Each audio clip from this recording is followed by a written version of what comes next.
Good evening, everyone, and welcome to another episode of This is Revolution Podcast. I am your host, Jason Miles. If you haven't done it yet, please hit the like and subscribe buttons, ring the bell, get notified whenever we go live. We're going to be going live even more in the coming weeks because we're adding even more programming to the channel. Since Zero Books no longer has Doug Lane, he is moving some of his content over to this channel. Doug did help me out and Pascal out quite a bit early on by airing our show on the Zero channel. So, of course, when he asked me if I could air his new Critical Cuts, I was like, yep. And then he said, can I air some videos on your channel? I was like, yep, why not? Monday's open, and it does well on the audio only. So it should do well on live stream. So look forward to that. So again, that's why it's so important to hit that bell so you get notified. Also, you get notified when my homie, my co-host, my dog, who you may know from being a writer in Newsweek now, Pascal Robert, does the Mau Mau, which is going to be going on tomorrow. So please welcome my co-host, my homie, my dog, the man of the Mau Mau Hour, the Pascal Robert.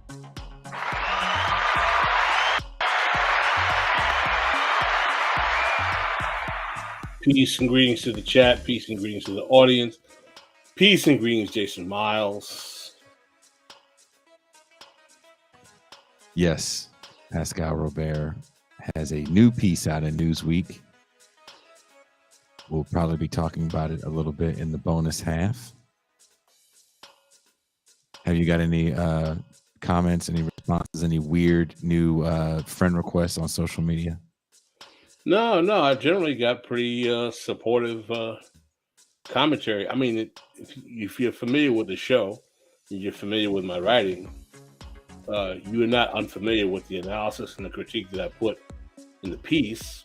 But I think that for those who are not exposed to a black left critique of the black political class, or that even creating that term, it's going to be a bit of a shock for them. So some people are like, oh, I can't believe they posted this in Newsweek. I'm getting a lot of that. I'm thinking, tell me how you feel about this. You know, we were having definitely our text conversation about the whole editing process that happens when you write for publications this large. I'm thinking, let's take the original content and let's make a video essay out of it. We can do that. Because there are some things that were left out that I think, they edited out the catchphrase. That's true. And when you gave me that first draft, I was like, oh, they're definitely going to keep this catchphrase in there. And I guess it was too black for Newsweek. I know, man. They took out some great black quotes. They had E. Franklin Frazier quotes, had Charles Johnson quotes. Those joints were gone. They kept the Fire Adolf Reed quote though. But they didn't have Fatback and Biscuits. They did keep politics. Took out the Fatback and Biscuits. And I thought they were going to keep that because they sent me back one revision with the Fatback and Biscuits. I want you to read this comment on the screen. Shout out to LME. Good to see you. I'm waiting for Dr. Jason Johnson to provide a clapback on MSDNC over the coming weeks. I'm waiting for Glenn Lowry to clap back at Pascal because there's one thing about Pascal a lot of the people that may watch the show don't know is that Pascal is in the same universe as a lot of these people that he may critique, and he gets in these social media flame wars with them. So the fact that this piece is out, my first reaction was like, oh shit, now Pascal's got to go on John McWhorter and Glenn Lowry's show and we got to deal with that bullshit. Oh, I don't have to do that at all, man. It's black and intellectual rap beef. That's all it is. People who watch the show know that I judge people by their politics. I've said that before in the mile. And those people have shit politics. We understand that, and they are going to come for you because you literally called them all out in that piece. Oh, I didn't call anybody out by name. I was very, very amorphous, kind of in the. Tucker Carlson is not going to have Pascal on. He's going to think about it for 1 second, and then one of his producers is going to watch this show, and he's going to change his mind. Just for the fact that for like 2 weeks in a row, we played that Tucker Carlson and Umar Johnson thing, which is the funniest shit in the world.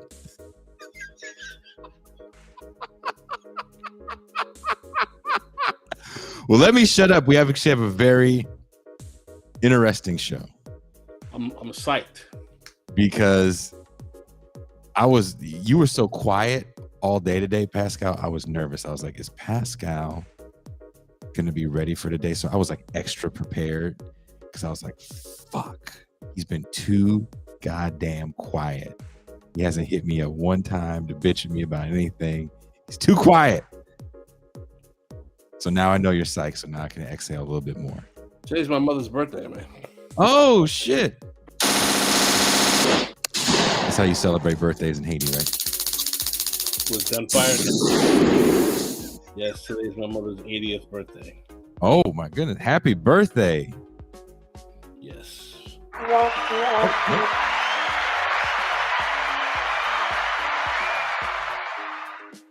Shout out to Pascal's mom. Mama Robert turns 80 today.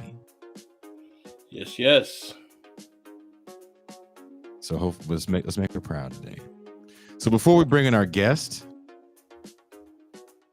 let's play a little clip to get you guys ready for what we're going to talk about. Let's get back in the Wayback Machine to 1936.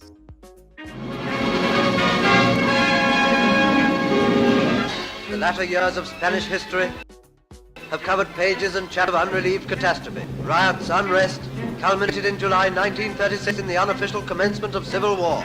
General Franco marched on Madrid. His early successes on the way to the capital resulted in a stream of refugees seeking sanctuary in Gibraltar. From then till now, that stream of homeless human beings has never ceased. In the rays, on rooftops and ledges of walls, the dying was repeated. The siege was broken, and it said that loyalist blood ran out of the little plazas of execution, down the gutters, and into the river. The scars have not gone away. The Alcázar is being rebuilt over the years into a Civil War memorial, lest future generations forget. This generation will never forget. The Spanish Civil War of the late 1930s was in many ways a dry run for the barbarities of the Second World War. The conflict pitted the forces of the Spanish Republic and their allies on the radical left against the nationalists and their fascist backers. One of the most significant figures on the left at the time was Buenaventura Durruti, a veteran revolutionary and leading libertarian socialist. As clashes between the nationalists and the Republicans heated up, Durruti led anarchists against military forces in the Barcelona region and later in the defense of Madrid, where he was killed in late 1936. We speak to Brenton Lengel, the author of a new graphic novel depicting Durruti's life, about who Durruti was, his historical significance, and how we might assess his legacy. This is Revolution.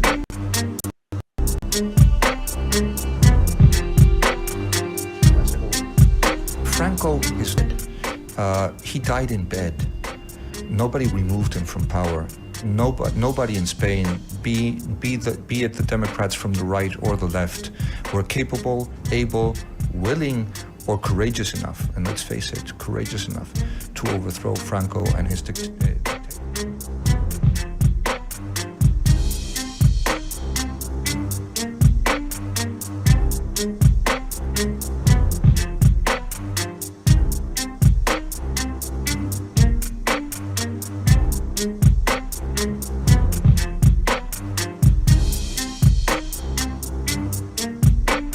Thank you for watching. Well, all right. All right. Let's bring in our guest, who is coming from a bunker somewhere in North America. He's hiding. We can't say where. It's the kind of guest we have on this show. Please welcome He is part karate ninja, part Neil Gaiman, part adventurer. He is artist and author, Brenton Lengel.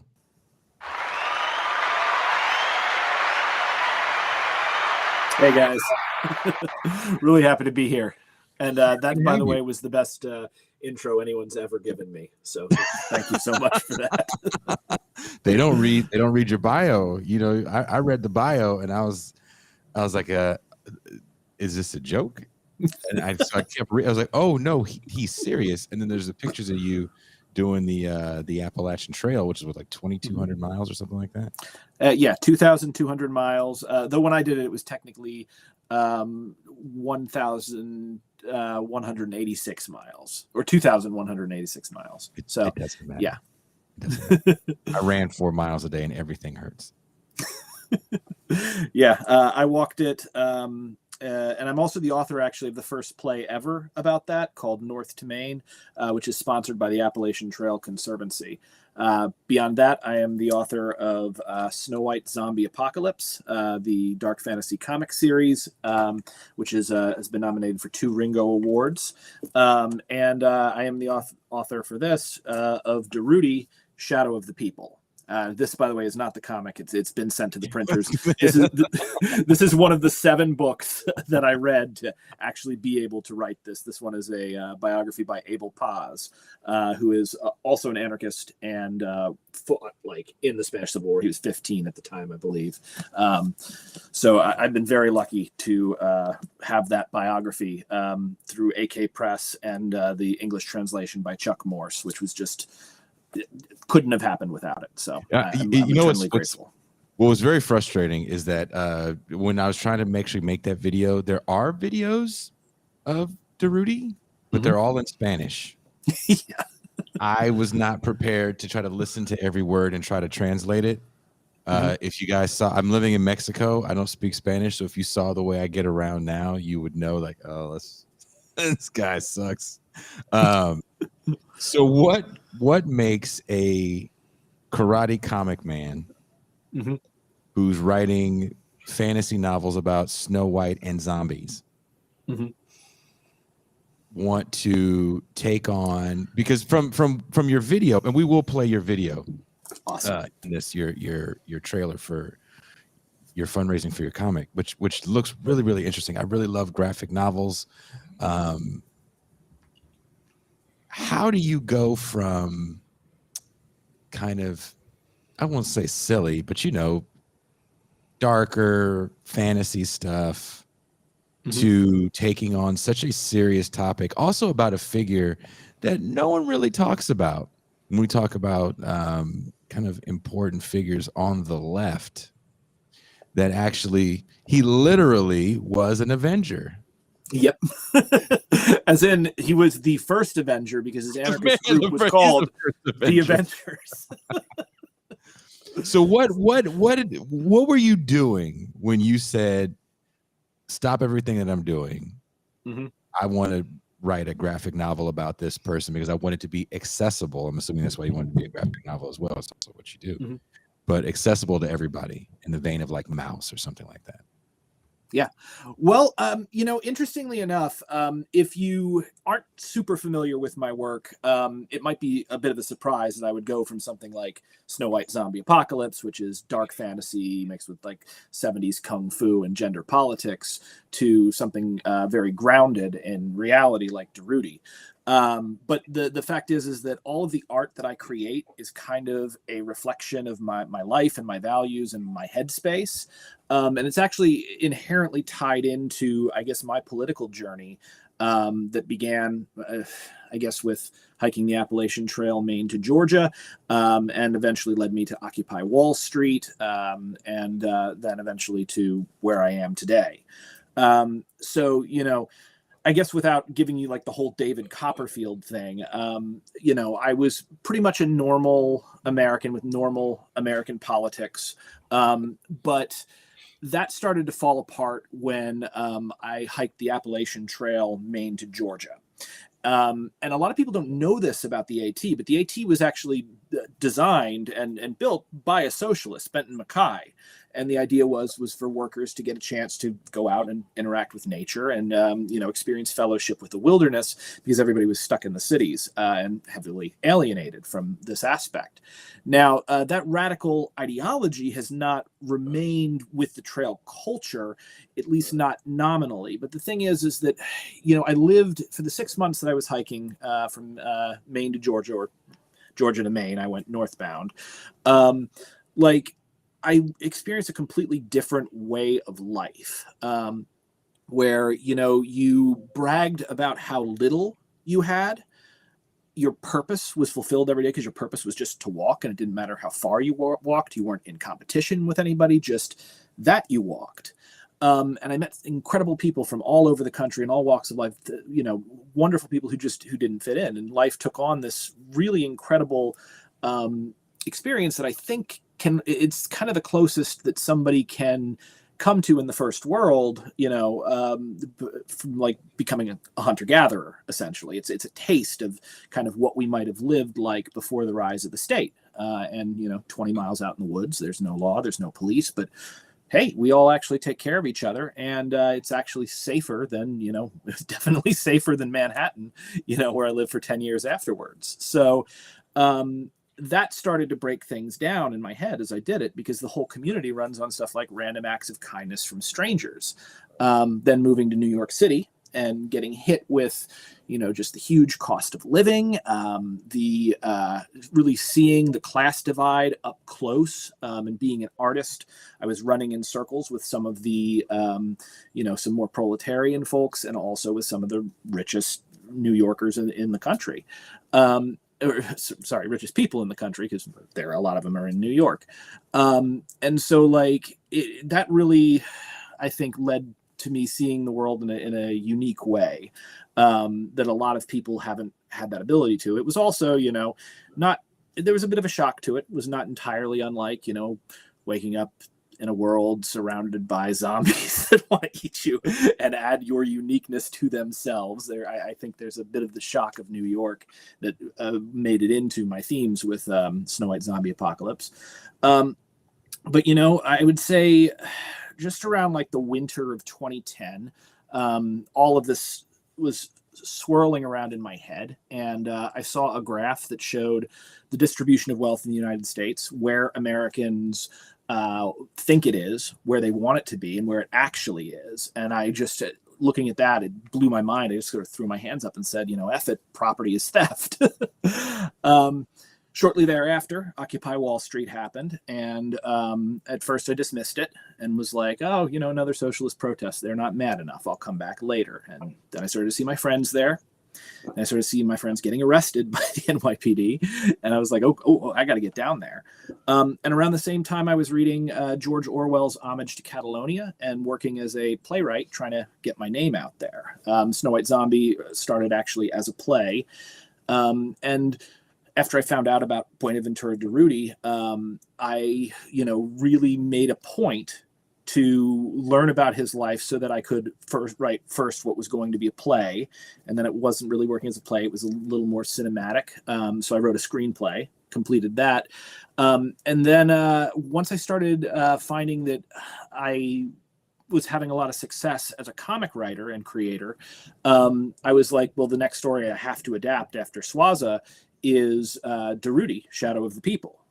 So really, the events of this graphic novel, this comic series, the first issue of which is about to come out, really chronicle a period in his life between his release from the French prison that he'd been thrown into for attempting to assassinate the Spanish king, to his death amid the rubble of Madrid. So it goes prison to liberating an entire city from the scourge of fascism, to leading an army of between 6,000 and 10,000 anarchists, 10,000 in the graphic novel, because that's the number you want to go for, to this tragic and mysterious death amid the rubble of Madrid. And that's what people are going to get, when they jump on with this series. So really, Swaza and that's what the cool kids call it, Snow White Zombie Apocalypse, and Durruti are very different, but both of it is my writing, and it's dealing with the kinds of themes that I have really been interested in. I can't just create something to be commercial. Like it has to speak to something very, I guess, significant to myself. And, when I discovered who Durruti was and what his life had been like, I was just like, oh my Lord, why don't I know about this guy? Oh, right. I'm a writer. I can tell people about this guy. And, yeah, so far it's people are very excited. So I'm super happy about that. Well, I appreciate you delving into the motivations that brought you here, but what I really wanted to tap into your knowledge base for, going into Durruti, can you give us the context of the Spanish Civil War? What was the actual realpolitik on the ground? Who were the actors? What was the motivating factor? What were the dialectics? Take us there, if you will. Like leading up to, Pascal? You mean like leading up to the Spanish Civil War? Leading up to, during the whole shebang. Yeah, well, I can tell you sort of from the perspective of Durruti's life, and also, I first encountered the Spanish Civil War reading Homage to Catalonia by George Orwell, which is a phenomenal book. I highly recommend everyone read that. Like, even if you're not interested in the Spanish Civil War, if you're interested in the left and the problems that the left often faces, yeah, read that. Because, like, when I was at Occupy Wall Street, for instance, like, I would see stuff happening. I'm like, oh, this happened in Homage to Catalonia, just with guns. Just funny, with the war. It's funny you say that. It's funny you say that because I don't know if a lot of people watching the show know this. A lot of Americans actually went to Spain to fight, and Orwell was part of that cadre of Americans that went to fight. And Adam Hochschild, is that how you say his name? The guy that wrote Hochschild. The guy that wrote Leopold's Ghost. Wrote a book about the Americans that went over to fight. Called Spain in Our... Well, he wrote a book called Spain in Our Hearts, yeah, which was another one of the books I studied for this, by the way. But yeah, that's a great historical book. So yeah, I highly recommend that one. Yeah, so though Orwell, of course, was British, but yeah, he came over a little bit before the Abraham Lincoln Brigade, or the Abraham Lincoln Battalion. But yeah, he was part of this sort of international movement of people going there because Spain was the first time fascism had been stopped. So to give you kind of the I guess the cliff notes on, the dialectics and the forces that were at play here, the Spanish Republic, so it was really the Second Spanish Republic because essentially Spain was struggling with transitioning from monarchy to a liberal republic, through which they went through multiple dictatorships. And also there were very, very serious class politics within within Spain at the time. One of the fascist generals during the Spanish Civil War was actually quoted as saying, like, do you know what's wrong with Spain? Indoor plumbing. Because in the past, we could have counted, in spiritually better times, we could have counted on disease to wipe this vermin out. But since since disease isn't doing it anymore, we have to do it ourselves, which is reported on in Spain in Our Hearts and a number of other historical accounts of the period. So there was a great deal of class hatred built up. And there was also an incredibly strong working class movement that was grounded in the peasantry and in peasant ideals and traditions, which is why the philosophy of Mikhail Bakunin, Peter Kropotkin, wound up taking root in Spain much more than, like traditional Marxism, which was more industrial workers in the cities focused. Though obviously industrial workers really played into it. Durruti himself was a mechanic and part of the metal workers union. So, I mean, Durruti is born into a world on the brink of revolution in 2 world wars on the 14th of July, 1896. What he said, as a child was, the first thing I saw was suffering, not only in our family, but among our neighbors. Intuitively, I became a rebel. He grew up learning the principles of mechanics hand in hand with the tenets of revolutionary socialism in a apprentice to a radical blacksmith named Melchor Martinez. And at age 17, he joined the Metal Workers Union and soon was striking in solidarity with the celebrated and powerful Asturian miners. However, in 1917, during a nationwide general strike, the Spanish king Alfonso XIII ordered government troops to machine gun the Asturians and anyone else who stood in the way of getting the miners back to work. So, facing government repression and military conscription, Durruti, being that he had just seen the soldiers in the pay of the king machine gun his friends, and he had received a draft notice that he was going to be drafted in that same military that just killed his friends. He said, the king will have one less soldier and one more revolutionary. Asturian miners smuggled him to France, and he began the life essentially as a professional militant and revolutionary. This period, what people really need to understand about like the Spanish Civil War, they'd already lived through one fascist dictatorship. This was also a time that the class war was very much not a cold war, but a hot war. I would compare it to like if Jeff Bezos was hiring assassins to murder people who talked about striking at Amazon to like pretend to be Amazon workers. And if like Elon Musk was hunting poor people for sport. Both of these, by the way, are real things that absolutely happened. It was called Pistolerismoism and also Reforma Agraria. Where they would, the sons of wealthy landowners, I think during or even before the Civil War, would chase down peasants, murder them, dump them in a hole, and be like, there's that patch of land that you always wanted, hence Reforma Agraria, agricultural reforms. So that's the world that Durruti is born into. And he spends a number of years kind of cutting a swath of revolutionary activity across 5 countries and 2 continents: Spain, France, very briefly in the United States, didn't do any revolutionary stuff here, but was in Cuba, Mexico, and Argentina as well.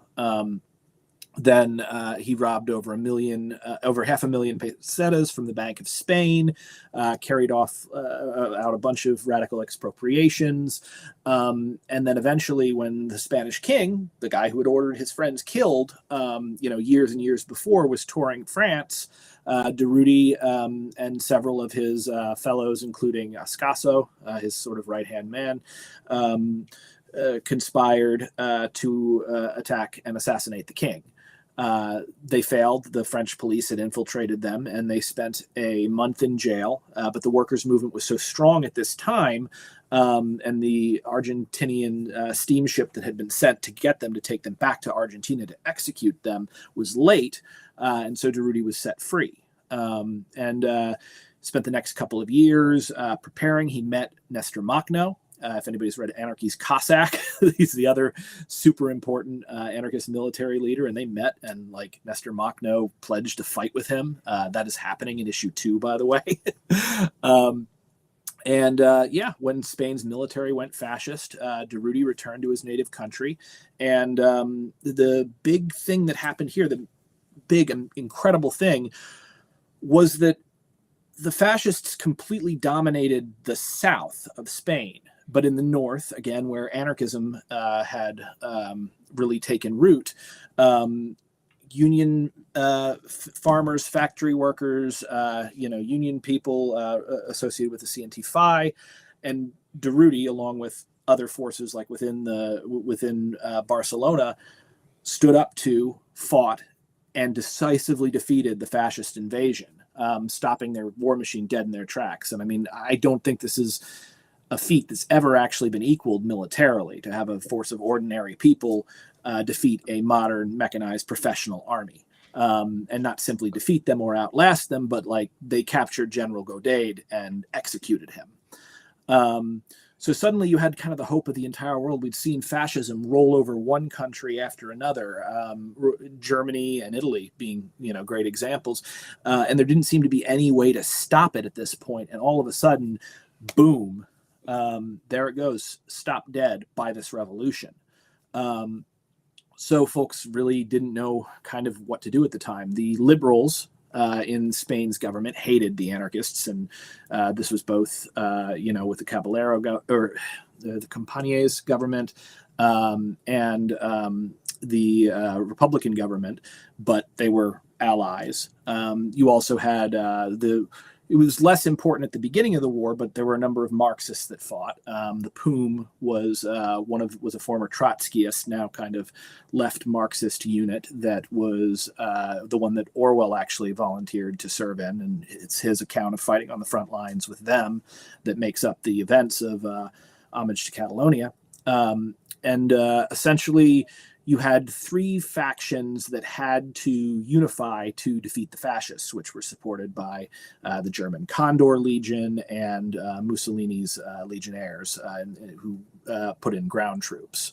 So, you had this sort of staging ground where you had the anarchists who had the revolution running, a ton of enthusiasm behind them, and the beginnings of a new world being built within the shell of the old, where they had overthrown these ways of organizing that people said were impossible. And not only had they done the impossible, but they had collectivized the entire city of Barcelona and the surrounding Aragon front, leading to a boom in agriculture.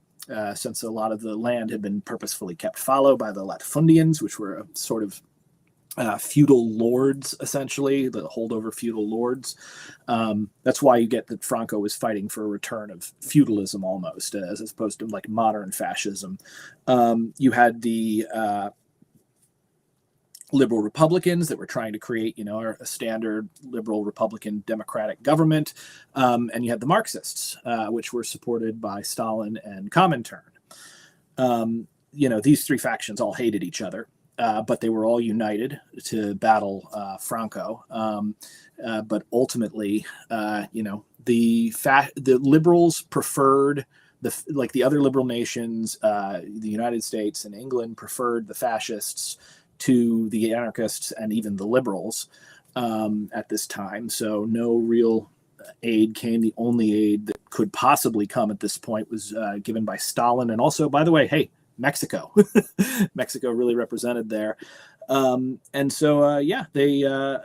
battled for quite a while, but eventually were overwhelmed by the fascists after the Marxists suppressed the anarchists and the Trotskyists, reset the revolution in kind of in an anti-revolution sort of way by instituting private property, kind of a liberal state under the control of Moscow, and then proceeded to lose the war to Franco, unfortunately.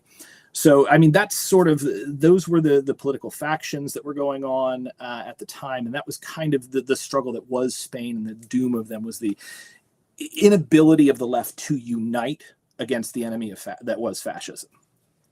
Yeah, that's definitely a precursor to a current moment, if you could tell me, if we could say that. So, what exactly was the driving force behind fascism in Spain? I would say two things. I think fascism in Spain was driven by the monarchy, in the sense that, like, prior to the first, okay, so there was a fascist general, and there was a Spanish general that the king at the time, Alfonso XIII, when it was looking like he was going to be forced out, essentially went to and said, hey, I want you to rule this country as a fascist general, and then you can let me come back and I'll just be the king and you can run things. And the guy was like, okay, yeah, sure. And as soon as the power was handed over to him, he, instead of ruling as a fascist general, set up elections. This was after the first fascist dictatorship, which was the dictatorship of Primo de Rivera. So this guy essentially allowed elections to happen, and the left coalition won those elections. And as a result, you had the founding of the Second Spanish Republic. So part of it was, I think, there was a feeling on the fascist end that their country was slipping from their grasp. There was also I think, a kind of crazy hate that breeds when you see people that you think you're superior to beginning to gain power and to move towards equality and autonomy where they don't need you. In a lot of ways, also, it was colonialism rebounding on Spain, because a lot of the troops that would make up Franco's forces, these were people that had been sent to fight colonialist wars in Morocco. These were people who had been used, essentially to enforce this kind of very brutal colonialist, structure abroad, coming home to Spain and just doing it to their own people, who, again, they had, ruled for centuries before this, and they'd ruled them with an iron fist. So I think there is a kind of crazy hate that just it makes some people snap. I think that was driving it. I think also there was, I think a lot of the forces, particularly, Hitler, Mussolini, and Stalin, knew they were all scrapping for a fight and a big war was coming, and they all wanted a proving ground to test their weapons. And that is exactly what Spain became for all of them, particularly for Hitler and Stalin. Like the famous painting of Guernica. Guernica was firebombed by the German Condor Legion, and the horrible reputation that Guernica had. I mean, like when Hitler went to meet with Austria to see about Austria rolling over to them, he brought the head of the Condor Legion, knowing that he had just massacred this Spanish village, and that there was a lot of terror associated with that. So I think as far as the Spanish Civil War goes, the fascists were being driven by that. They were being driven by a need to master their country and their fellow countrymen. And I think also it was just like the economic shutters of like a system like the Latifundian system that was quasi-feudal, kind of coming into contact with the modern world. There were huge, there's a propaganda film, one of the world's first, by wrote For Whom the Bell Tolls, Ernest Hemingway, that he created to try to get American help for the Spanish Republic. And it centered around, it was called The Spanish Earth. And it centered around the fact that there were these large tracts of arable land.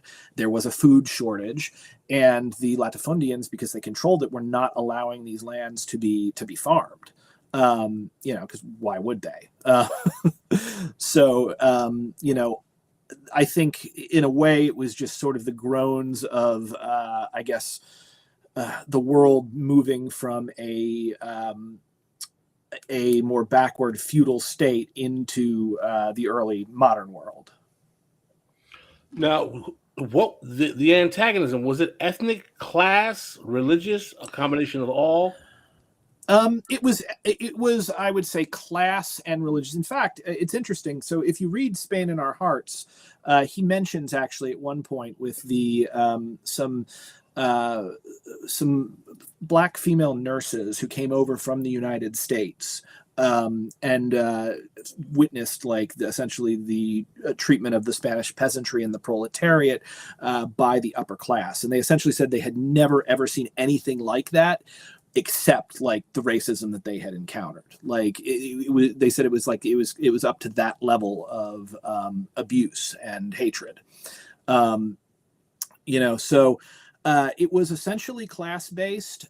There may have been some ethnic issues as well. I'm not super well versed, because there's a bunch of different peoples within Spain. You've got the Basque, you've got the Catalans, who have always wanted to have their own country. That's where Barcelona is.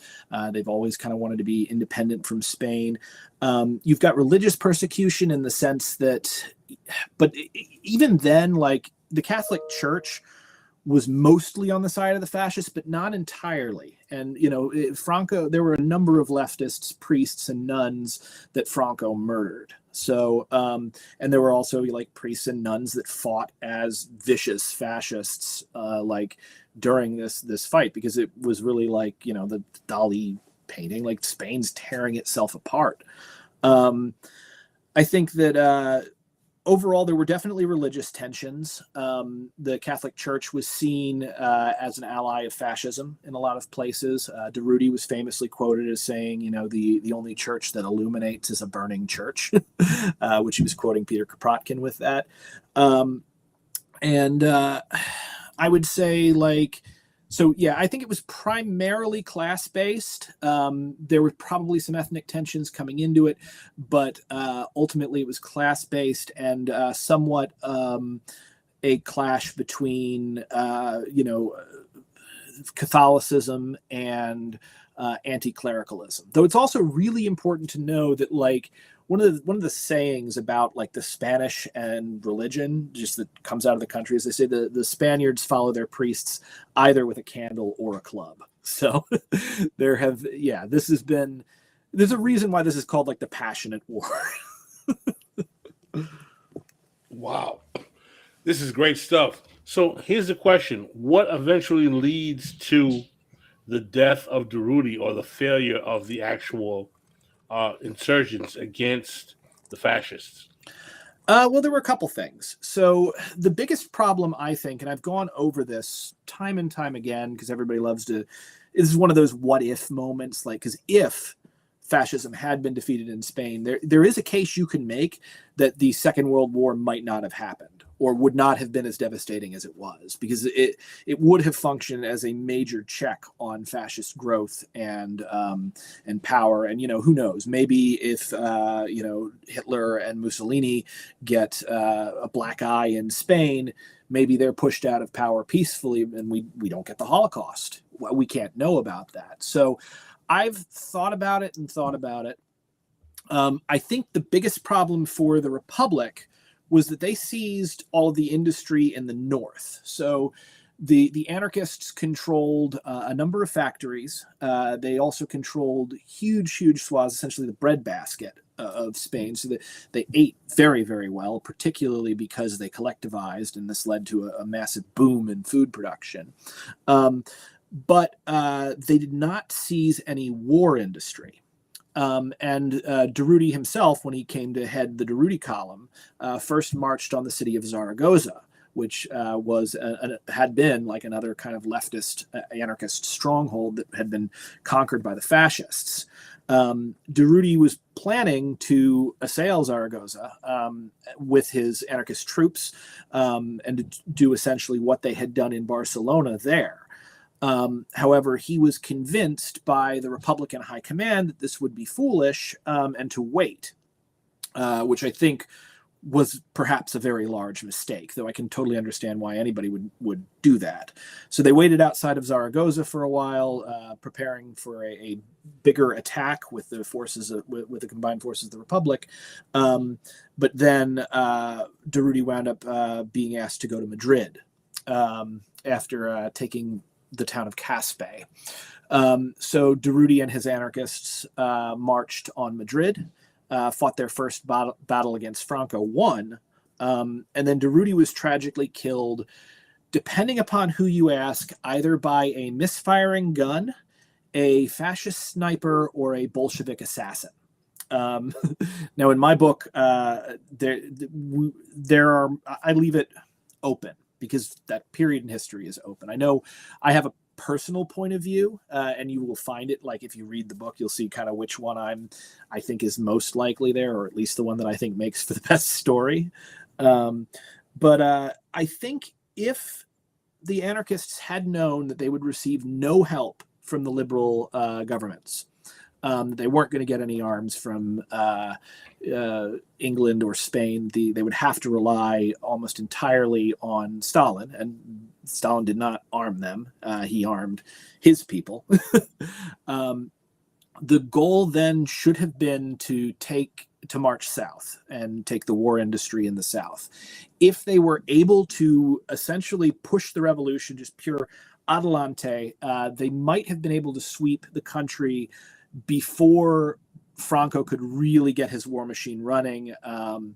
And even with the help of the German Condor Legion and the Italian fascists, it is possible that they could have won the civil, like if they just gone all in. But I don't see anyone doing that, especially not someone newly into a position of power like the anarchists were, without like knowledge of the future, because conventional wisdom would be stop, wait, build up with your allies, and march south when you're ready. But ultimately, I think the battle cry of Adelante, forward, was just a much better battle cry, and that I think encapsulates the best of the leftists within the Spanish Civil War, as opposed to the other major battle cry, which is no pasarán, they shall not pass, because they did. Who did the United States support in the Spanish Civil War? Officially, no one. The U.S. had a position of neutrality within it that was pushed by Roosevelt, supposedly for fear of angering Catholics, though I don't know how much of that was real. But also, and in fact, that was what the Spanish Earth was created by Ernest Hemingway to do, to try to get Roosevelt to support the Republic.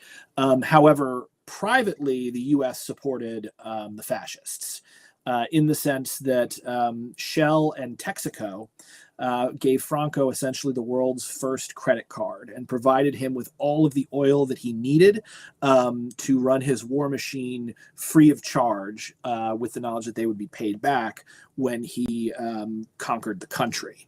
Now, this is really important because Franco didn't actually have the money that he needed to do this. They failed to capture Madrid, and Spain at this time was one of the richest countries in the world. It had avoided World War I, had a huge store of gold, but no one would sell them the weapons. So officially the U.S. was neutral, but unofficially Franco was supported. Like I know the head of Texaco was after explicitly violating the law and giving Franco all the oil that he needed, he was called to Washington for a meeting, bad boy, slap on the wrist, but absolutely nothing was done about it, and he continued to support Franco. Wow. Incredible. So there's Jason, you want to jump in? I actually had a question that I've been waiting to ask towards the end of this, because I know it's probably going to be one of those questions that Pascal's going to want to jump in on as well. There was a Popular Front strategy that was used to elect a more leftist government, and as you kind of talked about, there definitely was squabbles amongst that leftist government. And as we mentioned, a Popular Front strategy, and I don't think the left is even strong enough right now. I don't know how you feel about that, Brenton. we often say, Pascal often says on this show, the left in America and the States isn't strong enough to pop a grape. But no, I agree. We can't even hold up our signs in a stiff breeze. Well, I like that one.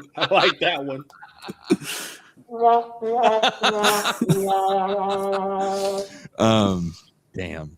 Let me wrap my mind around what I was going to say. Kind of fucked my head up with that one. I just see a bunch of mad dudes in hemp pants. Like, what's going on? Was the Popular Front strategy a failure? And I'm asking this to both of you guys. Was it a failure, or was the right just that strong? Are you talking the Popular Front strategy as in the Popular Front strategy as in the electoral strategy, or the military? Say again. I didn't hear what you guys said. Was it? You mean the electoral Popular Front or the military? Electorally, yeah. I mean, electorally they won. They managed to win that election. This is like the important thing to understand about like fascists and the hard right in general. They are. Can I swear on this? Yes. Yeah. They're fuck ups. Really, it's a total clown show every time these people do try to do anything. And you knew this, like, if you read Homage to Catalonia, when Orwell attacks and like takes a fascist trench temporarily, like the people working with the fascists were mostly at the time were mostly conscripts. And there wasn't a lot of loyalty there, and they didn't really have there's this idea of fascists because of our movies as like these like hyper competent, almost mechanistic force. But no, like, I mean, they mentioned Franco died in his bed. Yeah, he died in his bed clutching the severed hand of Saint Teresa de Avila, supposedly. Like, he carried that thing, the jeweled reliquary of her hand, everywhere with him, like it was a freaking nuclear football. Supposedly slept with it under his pillow, died clutching it. And he was a guy who was deeply paranoid, with a ton of crazy conspiracy theories. They were not particularly well organized, and even with the support of the Condor Legion and Mussolini's legionnaires, like, if there had been a unified military response, if the anarchists had been given weapons in much the same way that, like, the United States, we armed the PKK YPG before Trump betrayed them, and they wound up, even before we armed them, being the best fighters against ISIS. The anarchist militias were the absolute best fighters against the fascists. The problem was they didn't have any tanks, they didn't have any cannons, they didn't have any artillery or airplanes. And what, ironically, I think that the problem being that the ideology was seen as so radical at the time that liberals either sat it out or tacitly supported the fascists. So I guess it's kind of a lesson in the inherent tragedy of being ahead of your time. Even when you are proving that this method of organizing actually works and gets incredible results in one of the most difficult environments to prove that.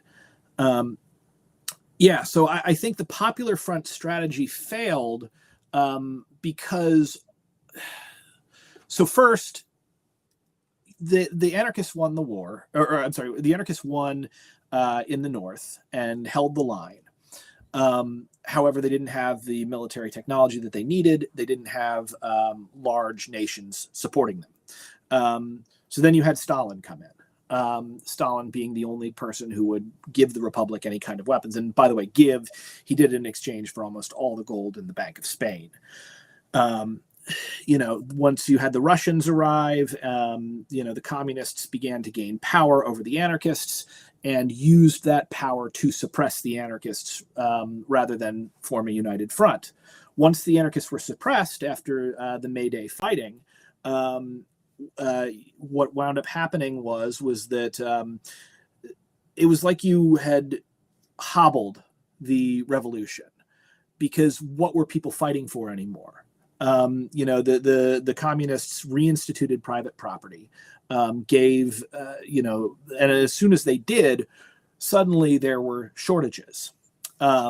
Suddenly there were people who were less willing to go and to the front and die and fight for something, because what are you fighting for? You're fighting for more of the same. Ironically, I might even compare that as a super heightened version of what happened when, like, Hillary squeezed out Bernie in 2016. There's a ton of enthusiasm, and then once it went away, you've got a choice between a bunch of people have someone that they really, really like who is horrifically evil, Donald Trump, and somebody that pretty much no one likes but just isn't that person. And obviously the positive force in that case, being the force of Trumpism, fascism, whatever, is going to roll over the force of people just simply trying to resist it. So I think that it was by killing the revolution, they essentially doomed the war effort, and that doomed the Popular Front, because what they needed was people who were excited and driven and willing to stand up to fascism. And once they gave them nothing to fight for, only something to fight against, you're just going to lose. I do like that statement. Nothing to fight for, only something to fight against, because I think that's one of the issues that we have right now. I do want to address a super chat question before we get out of here in the hour. This is from JB. He asks, Brenton, in your estimation, what is unique about Catalonia and Catalan politics and makes it conducive to leftist politics in the context of independence? Well, I mean, I think first off, the Catalans have a long history of wanting independence from Spain. I think also, you're getting close to the Pyrenees mountains. Mountain folk are hard to control. We always have been. And I think that that region in Spain has just always been, it had the right, it had the right combination of workers' power. It had the right combination of ideology, and the right combination of resources and terrain to essentially be the cradle from which it seemed that the revolution would be born.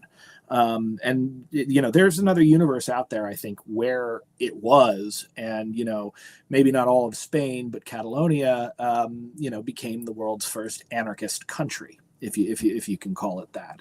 And I'd be very interested to see that universe and to see what happened from there, because there is a part of me that thinks that if the revolution had not been strangled in its cradle, like, you're never getting the genie back in the bottle after that, especially when you prove that you can do it without a hugely oppressive totalitarian regime building socialism for you, but just ordinary people doing it themselves, spontaneously. So yeah, I think that has a lot to do with it. Also, I think there's something about the Spanish character. Orwell talked about it towards the end when if you've only read 1984, like 1984 could not have been written without homage to Catalonia, because Orwell experienced the events that would go on to inspire a lot in 1984. Being part of the POUM, which, was declared a secret fascist organization by the Stalinists. And, he had to flee Spain, after, fighting fascists on the line, after being shot through the neck by a fascist and recovering, only to be told, oh, you were actually a secret fascist the whole time. But he noted, like, sort of the way that even when, like, the secret police, the Spanish secret police that had been, trained by the Russians, like, showed up at his hotel room and tore the hotel room apart trying to find contraband and all that stuff, there was a level of propriety that, like, the police were embarrassed to raid, like, the bed of a woman because his wife was with him. And he said he doesn't think that totalitarianism of any kind will take root in Spain for long, be it, the Stalinist kind or the fascist kind. And we saw that, they had the Franco government, and after Franco died, they transitioned to a liberal republic again. So I think there is an inherently passionate and anti-authoritarian strain to the Spanish character, and especially to the Catalans. Well, Franco was in power for a long time before he died. He died I had the original clip was a lot longer, and there was the UK has some actually really good footage. And there was some footage of a documentary that was done in '69, and it was Spain in '69. And for those of you that don't know, the government ran the trade unions. And that was one of the things that, people like Durruti were against, right? The government running the trade unions, and also private, the owners of business ran trade unions. Yeah, so that was what the Pistolerismo came from. Those were yellow unions. So as I talked earlier, because, the revolutionary situation there was, so crazy. Like, there were yellow unions that were set up by the company that you were required to join. And these unions were filled not just with fellow workers, but with pistolerismos, with assassins hired to pretend to be workers. And if they heard someone talking about striking or organizing, they take them out back, they shoot them in the head. Again, people in the documentary were into. disappearing and getting put in prison for organizing strikes. Religious figures were trying to organize. And I guess this was a time where a lot of priests were not in the churches. They were actually working in factories to kind of protest what was going on. It was there was clips that were originally going to be in that, but I was like, let's just keep it Spanish Civil War. But as I said, the church's position, history has seen the Catholic Church's position as pro-fascist. And that's sort of where the propaganda goes, because a lot is made of like red terrors where, bad things happen to priests and nuns and churches got burned and looted. But again, it was a much more complicated situation. And, I think the Catholic Church in general, you've got the hardliners and you've got liberation theology. So I want to make it clear. There were a lot of priests and monks and nuns that were very much on the side of the common man and very much on the side of the revolution. And, from what I can tell, these were not the people that were targeted when there were, red terrors and reprisal killings and that kind of thing. Well, we are coming up on an hour. Brenton, will you be able to join us for the bonus? Do you have any more time? Definitely. I'm having a blast. Fuck yeah. Because Pascal didn't even get into all his fucking anarchist questions that he wants to ask. That'll be fun. I'd love to talk about those. Well, wherever you're listening to the show or watching the show, I put up links in the chat for Brenton's Kickstarter and also for his YouTube. Please go subscribe to his YouTube. Let's actually go out. We always go out with some go out music. Here, Pascal, say something profound while I find this clip. This was a very, very educational program. I really like you putting the Spanish Civil War in its kind of context in terms of the factions. Brenton, that was very good.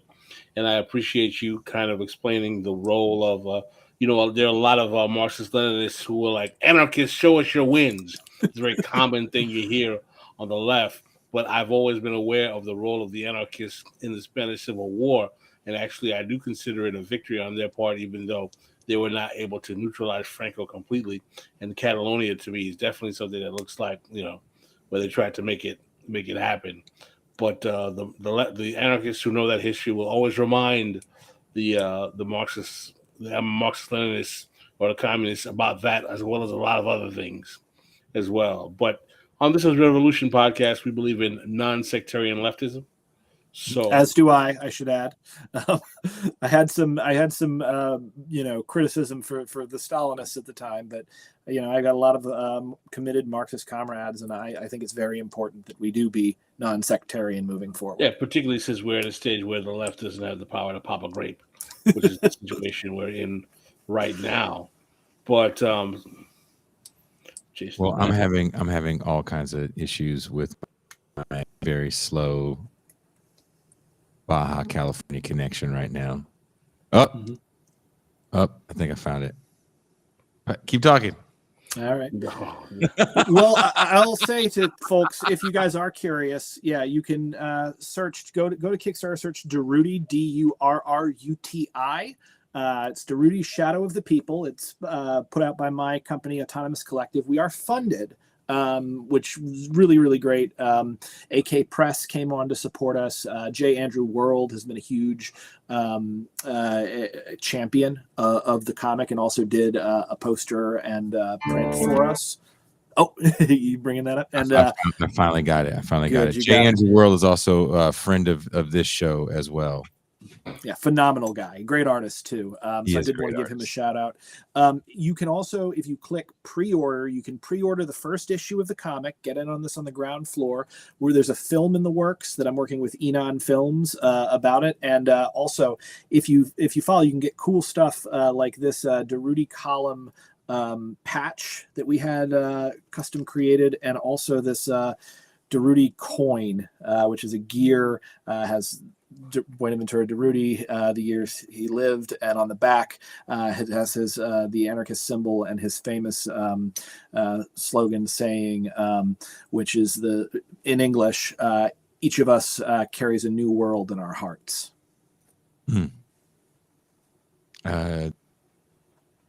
If you're a patron, stay tuned for the patron bonus half, where we're going to go deeper.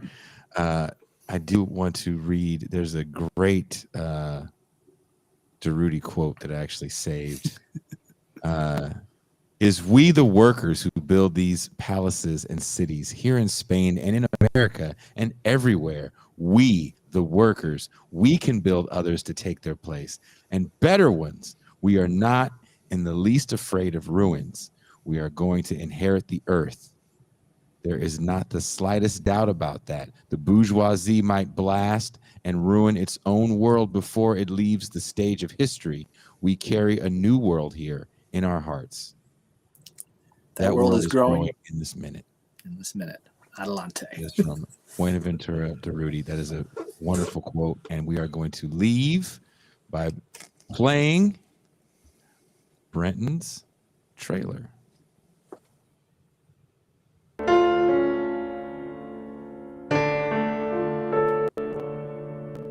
Negras tormentas agitan los aires, nubes oscuras nos impiden ver, aunque nos espere el dolor y la muerte, contra el enemigo nos llama al deber.